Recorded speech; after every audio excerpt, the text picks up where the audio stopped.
बातमी नाशिकमधून आहे। सिंहस्थ कुंभमेळ्याच्या ध्वजस्तंभ शिलान्यास सोहळ्याचं आयोजन करण्यात येते। 11 जून रोजी आता हा शिलान्यास सोहळा होणार आहे। सकाळी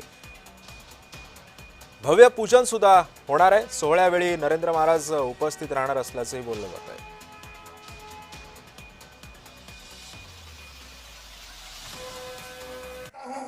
निरीक्षण कहाँ कहाँ करना है, महाराज जी को 1 2 3 जो भी चाहे आप उसका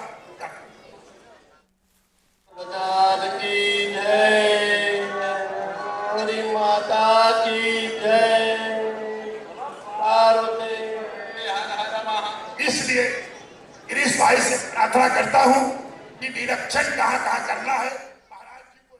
त्यामुळे सकाळी भव्य पूजन सोहळा संपन्न होणार आहे। नाशिकमध्ये आता कुंभमेळ्याच्या तयारीला अंतिम टप्प्यात ही तयारी आलेली आहे आणि या सगळ्या पार्श्वभूमीवरती प्रशासन सुद्धा सज्ज झालंय। जय्यत तयारी सुद्धा करण्यात आलेली आहे।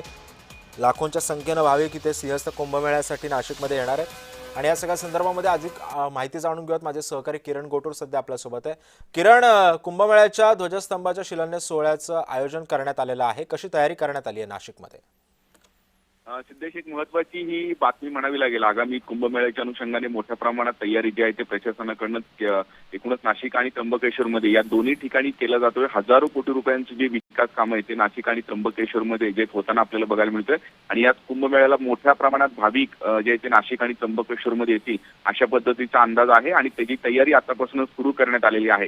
आता सिंहस्थ कुंभमेळ्याचा ध्वजस्तंभ शिलान्यास सोहळ्याचा जो आहे तो आयोजन करण्यात आलेला आहे। 11 जूनला हे रामकुंडावरती या कार्यक्रमाचं जे आयोजन करण्यात आलेलं आहे। पुरोहित संघाच्या वतीने या कार्यक्रमाचं आयोजन हे करण्यात आलेलं आहे। राज्याचे मंत्री, कुंभमेळा मंत्री हे गिरीश महाजन आणि एकूण जगद्गुरू रामानंदाचार्य नरेंद्राचार्य महाराज हे या कार्यक्रमाला उपस्थित एकूणच राहणार आहेत आणि या दोघांच्या प्रमुख उपस्थितीमध्ये सिंहस्थ कुंभमेळ्याच्या ध्वजस्तंभ शिलान्यास कार्यक्रमाचं जे एकूणच आयोजन केलेलं आहे आणि या कार्यक्रमानंतर खऱ्या अर्थाने कुंभमेळ्याला सुरुवात होईल आणि एकूणच पुढच्या वर्षी हे 3 अमृत स्नान आहेत आणि त्याआधी हे सिंहस्थ कुंभमेळ्याचा ध्वजस्तंभ शिलान्यासचा कार्यक्रम हे नाशिकमध्ये 11 जून एकूणच रोजी आयोजन करण्यात आलेलं आहे। नक्कीच धन्यवाद किरण, तुम्ही दिलेल्या सविस्तर माहितीबद्दल।